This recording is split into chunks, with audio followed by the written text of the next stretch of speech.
mu tëgg un plan de redressement économique et social jàpp ne bu ñu ko doxalee xëy na dina génne réew mi ci guuta gi mu nekk noo gisee plan boobu.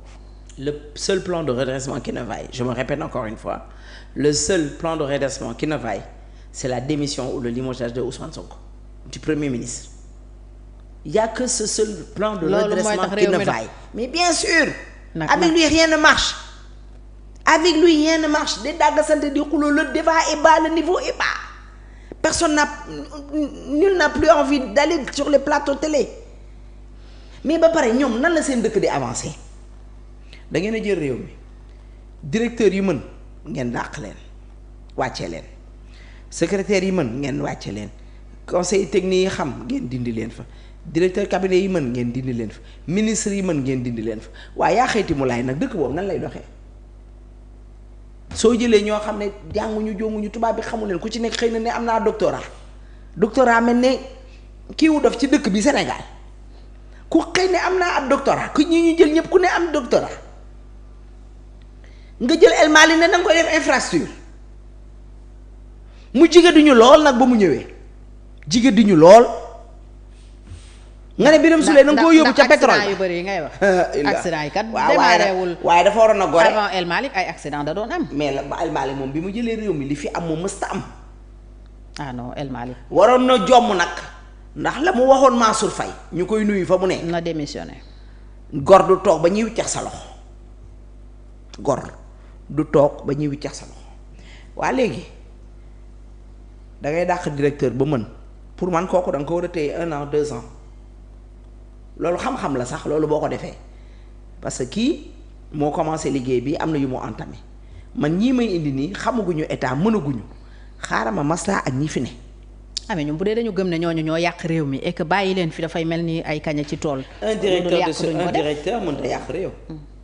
tu me parles d'un ministre peut-être mais un directeur day def liggéeyam xam-xamam lay teg le ministre mën na bañ a am xam-xam mais quand tu prends un directeur de société wala quand tu prends un directeur quelque part parce que kooku dafa am xam-xam. ñoom kay ministre Ndeye Sow ci laa fait ministre Ndeye Sow ci laa fait ministre xam-xam bëriwul d'accord nañ mais Ndeye Sow directeur ba koy liggéeyal kooku dafa war a am xam-xam. c'est pas ay como gis nañ seen poste directeur yi ni ñu ko jox ñépp ñooñu matuñu li ñu doon mënuñu remplacer ñi fi jógee c'est impossible léegi nag yow mënoo nekk benn directeur nga am xam-xam ma war a récupérer sa xam-xam boobu ma dale fa jëlee di fa teg koo xam ne balaa moo miin adhérer mais tu vas rien faire le pays va être au 8e sous-sol tu n'as pas trouvé un pays au 8e sous-sol 4e sous-sol. ana FMI nee na ñi ngi waxtaan ñoom am na discussion bu ñu am FMI ngi war a ñëw. xaadu FMI mi ñu wax barki démb ne ko Sénégal daf laa triandé Sénégal da laa nax Sénégal dafa nëbbatu te FMI ne va pas accepter ça il faut ngeen indi ko ay preuves wala ngeen excuser wu encore dans les dérives de ce gouvernement ça ce sont des dérives parce que biir néeg waxtaan ci biir néeg dafa am waxtaanu biir néeg. am loo xam ne même boo amee ci biir néeg bi la war a yem wax jox naa la exemple bi sànq ne la Macky Sall bi muy soog a yegg si Macky Dioma kii def ne ko woon Wade def ne woon du fay salaire yi effectivement li Wade doon wax dëgg la mais dafa dem lijjanti ñëw gérer li muy gérer sans wax dara. waxul ne lii la fi fekk waxul lii waxul lii mu nekk nit ku diñ lu ne sosol lañ ko ne am na fi 8 milliards ak déclaré na 8 milliards te yooyu yëpp du woon dëgg kon waroon nañ fee mën a bàyyi ñooñu pour mën a liggéey. dañoo mënuñu ñu nekkal fi seen bopp ñu ne woon salaire yi ñu doon fay suñu DG dafa bëri man dans le privé j'ai un ami DG qu'on paye 9 millions à 10 millions dans le privé et ça c'est dans le privé kon ñoom bi ñu gisee ne waa kër Macky Sall yi wala état bi fi nekkoon wala gouvernement bi fi nekkoon li mu doon fay ay DG dafa bëri lu tax ñoom bi ñu ñëwee wàññiwuñu ko on a entendu benn Falilou Keita mu ne salaire am eggul 7 millions ça signifie il a 6 millions 50 6 millions 500 peut-être loolu la am et pourquoi ci dëkk boo xam ne ngeen ni ngeen ko fekkee baaxul pourquoi vous acceptez de donner des salaires de 6 millions et quelques de deux caisse noire dafa xaraam ba tey d'accord naa moom nee na non dafa lii ni ñu ko doon kiwee la mais ba tey d'accord naa dëkk bi dafa metti 8e sous-sol la de éliminer leen seen caisse noire yi wala saa yoo leen jotee seen caisse noire dugalaat leen ko ci biir askan bi dugalaat leen ko ci biir fonctionnement dëkk bi dafa nekk 4e sous-sol 8e sous-sol. On a un président qui fait plus de ñaata voyage avec l'avion présidentiel, kérosène, avec tout ce qui va avec. Il nous coûte combien par jour? Il revient jamais avec du sërëca du mës a ñëw ak sërëca. Ah, premier ministre keroog bi mu demee Turquie.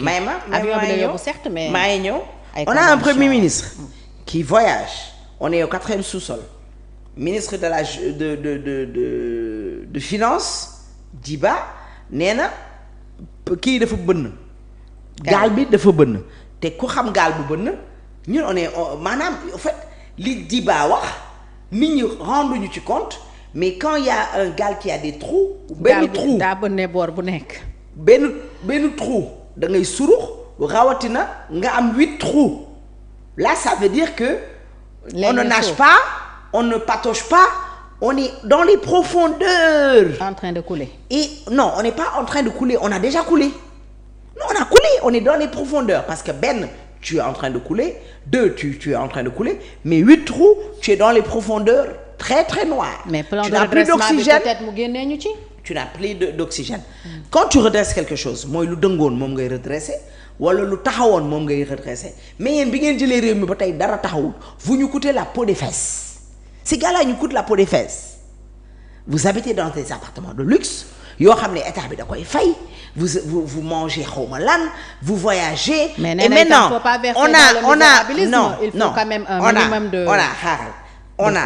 on a un président de l'Assemblée nationale nee na matt bi dafa tooy waaye man li ma jaaxal ci diggante benn fan ñaari fan mu ne ama matt bi dafa tooy moom mattam wow na ba mu war a jënd ay oto yu jar 50 millions jox ko les députés de l'Assemblée nationale jëndal leen ku ne ay tablettes te moom dafa ma ne matt bi dafa tooy oto 50 millions ci dëkk boo xam ne dañoo toll ci redressement maanaam seeni wax ak seeni fait ak seeni gestes diamétralement opposés kenn waxul ñoom ñu dund dans le misérabilisme comme tu le dis. Moi quand j'ai mon président je voudrais bu génnee ñu xam ne nag le président du Sénégal est là président def na erreur keroog dafa sol marque président du sol marque.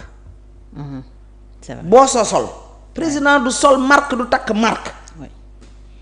parce que tey mënoo takk marque Ndeye Sow fekk faatoo ngi defar marque te ñun ñëpp yaa ñu boole njaboote. munoo jël marque tubaab di ko solal di ko defal publicité. koo xam ne daf la fan wala daf la bëgg ne le président a porté du Boss maintenant je vais plus porter Adidas je vais porter du Boss ah non. wala consommer local bi. wala le consommer local. Oui, tu ne dois pas faire de la publicité. C'est une erreur de erreur la ana protocole bi des ministres qui portent des montres de 60 millions des gens yoo xam ne dafa mel ni ils ne vivaient pas man ma nekk ci nguur du ma jaaxal parce que si j'ai envie de voyager je voyage bi may jël avion boobu je pense que j'avais 1 an wala leneen ak leneen mais on a donné à des badolas des gens yoo xam ne am na ci ñoo xam ne mosuñu lekk ceeb bu nin. donc pour yow plan bi daal du faj dara. waaye lii faj waaye yow dooma yow ñaata plan ana 2050 bi nga xam ne bés bu waree taxaw dina fekk. loolu vision la vision c'est sur le vision long terme 2050. vision c'est sur le long terme. plagiat la oui ma plagiat la PSE bi lañ jël teg ko plagiat doo nga fi am. quand tu entends ce monsieur là parler moi c'est comme si je lisais comme c'est Amadou Ba qui me lisait le PSE. Amadou Ba le président de. le ancien premier ministre voilà man quand j'entends ce gars là parler du truc 2050 moi je pense que je vois Amadou Ba qui me lit le PSE et depuis seen jël réew mi à chaque fois quand il présente quelque chose je vois benn président Macky Sall buy lire wala beneen ministre buy parce que day mel ni ñoom dañuy plagier li nga xam ne ñoom la fi gars yi bàyyi woon toppandoo lu baax nag lu baax la mais il faut ci kaw toppandoo nga reconnaître ne lii ñu ma fi bàyyil lu baax la mais munoo wax ne PSE baaxul PIB bi Ousmane yóbbu ñaata 119%. dette bi 119% par rapport au PIB alors beneen actualité bi mbiram Lat Diop la Lat Diop certains